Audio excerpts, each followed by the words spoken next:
We are back with the Fox News alert. The November jobs report has just been released 2 minutes ago. 155,000 jobs were added last month. That is less than was expected. All right, the unemployment rate is 3.7%. That stays the same. That's the same from October. But we thought it was going to be around 200,000. Let's bring in Stuart Varney. Stuart, your first blush, first look. Look, I got to say it's disappointing. 155,000 jobs is good, but it's nowhere near what it should be, bearing in mind the economy's growth rate. I was expecting a north of 200,000 new jobs. So to come in at 155 is not what we were looking for. It's not that strong. Disappointing. We have heard a number of times that employers are looking really hard to find people to fill the jobs. Could it possibly be the labor market is shrunk so much it's hard to find the people? I don't know. Seems to be what's happening is, I've got to dig deeper into the report. It could be that that wages have not risen fast enough to bring people out of, say, retirement or off the couch or whatever it is, bring them back into the labor force. I've not seen the full numbers yet, but that could be one of the reasons what here. What can we expect today after seeing the arrest of the Huawei executive? Oh, that's a story and a half. I know. That was a bombshell. Now, this executive with Huawei, which is China's biggest telecommunications company, it's an absolute giant. And she is the daughter of the founder. It's like arresting the son of Steve Jobs or something. I mean, it's that big a deal. When that news broke, it was assumed that President Trump knew about the arrest as he was going into dinner with Xi Jinping. In other words, he was being very provocative. It turns out he did not know about this arrest. Peter Navarro told Fox Business yesterday, no, we did not know about this arrest going into the dinner, and therefore it's a separate event. It's separated out. There's the trade friction with China, and then there's the legalistic arrest of this Huawei executive. Do they see it separate, or do they see it blended? China sees it as connected. That's the point here. They see this as intimately connected. You've arrested our person because you want to put pressure on us over trade.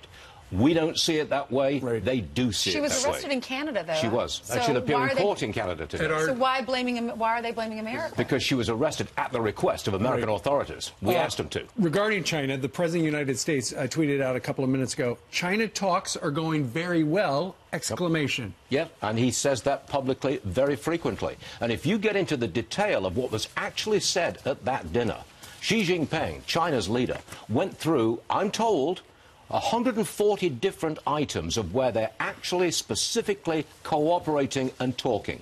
That's a big deal. Yeah. They are talking specifics. So buy the natural gas, buy the soybeans. That's going to help the farmers immediately. Yes, it is. Right. It is. Stuart, we'll be watching you in 25 minutes over in the Business Channel. I'm glad to hear it. Thank you very much. For 3 hours. All right. Thanks, Stuart. A whirlwind week in Robert Mueller's Russia probe happening today fired FBI Director James Comey to testify before House Republicans. This as Senate's files are expected at any moment for Paul Manafort and for Michael Cohen. All right, I want to get a reaction from Jonathan Turley and also find out about this new AG nominee. He's a Fox News contributor now, constitutional law professor at George Washington University. All right, the president's going to, excuse me, right now we understand that James Comey today is going to be going behind closed doors. What progress can they make, Jonathan? What questions would you ask?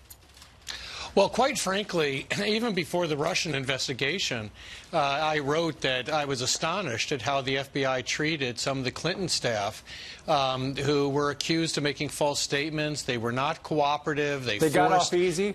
They forced all types of very lenient agreements that, as a criminal defense attorney, I had not seen previously. He's likely to be pressured on that point.